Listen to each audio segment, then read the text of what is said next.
So yesterday I posted about dopamine hits and this idea of inconsistency and why we sort of chase those little blips of dopamine that hit our pleasure zone, right? So there's like 4 types of chemicals that make us happy. You know, there's dopamine, serotonins, endorphins, and oxytocin.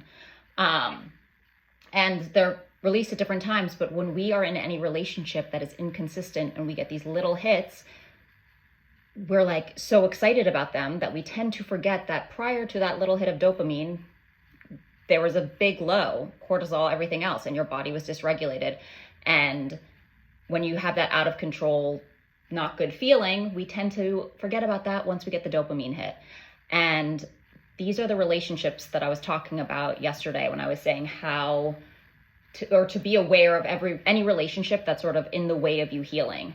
And toxic relationships are that, right? And they are inconsistent and up and down. And, you know, you hear from someone one day, you don't hear from them the next day, blah, blah, blah. And then it's just, nobody needs that. Nobody wants inconsistency, right? Just like stability, right?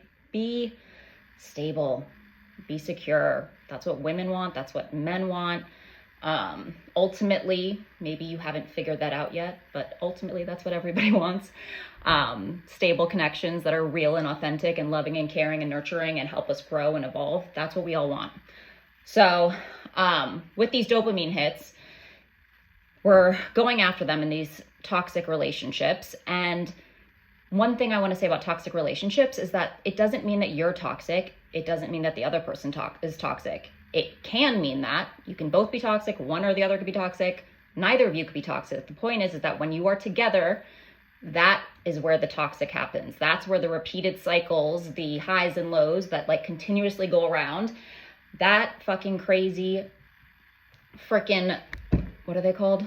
Merry-go-rounds, Ferris wheels.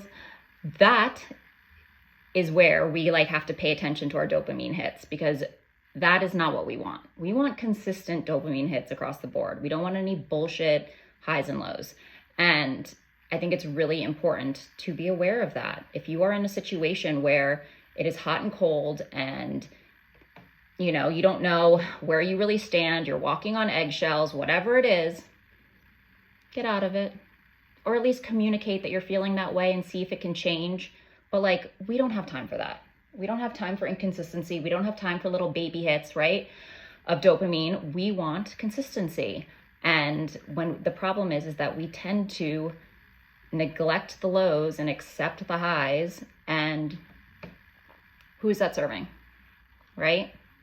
It feels good when you're in it. I know. I've done it a million times. I understand those cycles. I get it. I think it's just something that we all have to stop doing. Let's all stop participating in bullshit like that.